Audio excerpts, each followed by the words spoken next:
ಸ್ವಲ್ಪ ಗ್ರೇಟರ್ ಬ್ಯಾಂಗ್ಳೂರು ಯಾವ ರೀತಿ ವಿಂಗಡಣೆ ಆಗಬೇಕು ಅಂತೇಳಿ ಒಂದು ಫೈನಲ್ ರಿಪೋರ್ಟ್ ಕೊಟ್ಟಿದ್ದಾರೆ. ನಾನು ಲೀಡರ್ ಆಫ್ ದ ಅಪೋಸಿಷನ್ ಇದ್ದಿಲ್ಲ. ಆಫೀಸರ್ಸ್ಗೆ ನಮ್ಮ ಕಮಿಟಿ ಚೇರ್ಮನ್ರಿಗೆ ಹೋಗಿ ಅಪೋಸಿಷನ್ ಕೆಲವರು ವಿಶ್ವಾಸ ಅವರಾದ್ಮೇಲೆ ನೆಕ್ಸ್ಟ್ ನಾನು ಕ್ಯಾಬಿನೆಟ್ ಈಗ ಏನಿದೆ ಅದೇ ವ್ಯಾಪ್ತಿಗೆ ನಾವು ಅಳವಡಿಸ್ತೀವಿ. ಅದಾದ್ಮೇಲೆ ಮುಂದಕ್ಕೆ ಏನು ಮಾಡಬೇಕು, ಮುಂದಕ್ಕೂ ಆ್ಯಡ್ ಮಾಡಲೇಬೇಕಾಗ್ತದೆ. ಈಗ ಸದ್ಯಕ್ಕೆ ಎಲ್ಲ ಈಕ್ವಲ್ ಆಗಿ ಮಾಡಿದ್ದಾರೆ.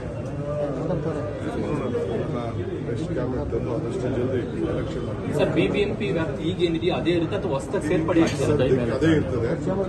ಮುಂದಕ್ಕೆ ಸೇರಿಸಲೇಬೇಕಾಗ್ತದೆ. ಮುಂದಕ್ಕೆ ಈಗ ಸದ್ಯಕ್ಕೆ ಏನಿದೆ ಅದೇ ಇರ್ತದೆ.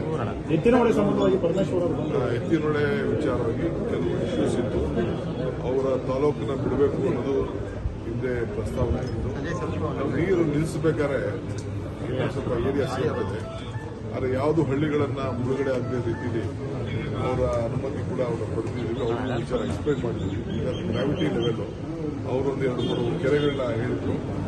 ಆ ಕೆರೆಗಳು ಸುಮಾರು ಒಂದು 150 ಅಡಿ ಆಳದಲ್ಲಿದೆ. ಲಿಫ್ಟ್ ಮಾಡಬೇಕಾಗ್ತದೆ. ಅದಕ್ಕೆ ಅವ್ರಿಗೆಲ್ಲ ತೋರಿಸಿದ್ದೀವಿ. ಅವ್ರಿಗೂ ಯಾಕೆಂದ್ರೆ ಅವ್ರ ವಿಶ್ವಾಸಕ್ಕೆ ತಗೋಬೇಕಲ್ಲ. ನಾಳೆ ಬೆಳಗ್ಗೆ ಕ್ಯಾಬಿನೆಟಲ್ಲಿ ಅವರು ಇರ್ತಾರೆ. ಅದಕ್ಕೆ ನೆಕ್ಸ್ಟ್ ಕ್ಯಾಬಿನೆಟ್ಗೆ ಅದನ್ನು ತರ್ತಾ ಇದ್ದೀವಿ. ಸೊ ಅದನ್ನು ಕೂಡ ಅಡ್ಮಿಷನ್ಸ್ ಎಲ್ಲ ಪ್ರಾರಂಭ ಮಾಡಬೇಕಾಗಿದೆ. ದೃಷ್ಟಿಯಿಂದ ಅವ್ರಿಗೂ ನಾವು ಎಕ್ಸ್ಪ್ಲೈನ್ ಮಾಡ್ತೀವಿ. ಅವರು ನಾಳೆ ಅದೇ ಈ ಎತ್ತಿನಹೊಳೆ ವಿಚಾರದಲ್ಲೇ ಅವರು ನಮ್ಮ ಫಾರೆಸ್ಟ್ ಮಿನಿಸ್ಟ್ರು ತುಮಕೂರು ಮತ್ತು ಹಾಸನ ಪರ್ಮಿಷನ್ಸ್ ಕೊಡಬೇಕಾಗಿತ್ತು. ಅದು ಕೊಟ್ಟಿಲ್ಲ. ಟೈಮ್ ಕೊಟ್ಟಿದ್ದಾರೆ. ಅವರು ಫೋನ್ ಮಾತಾಡಿದ್ದೆ. ಆಮೇಲೆ ಜಲಸಂಪನ್ಮೂಲ ಮಿನಿಸ್ಟ್ರು ಅದು ಕೂಡ ಪೋಸ್ಟ್ಪೋನ್ ಆಗಿತ್ತು. ಅವರು ಟೈಮ್ ಅವರಿಬ್ಬರೂ ಭೇಟಿ ಮಾಡಿದ್ದಾರೆ. ಸರ್, ರಂಭಾಪುರ ಶ್ರೀಗಳು ಹೈಕಮಾಂಡ್ ನಾಯಕರು ಭೇಟಿ ಆಗ್ತಾರೆ.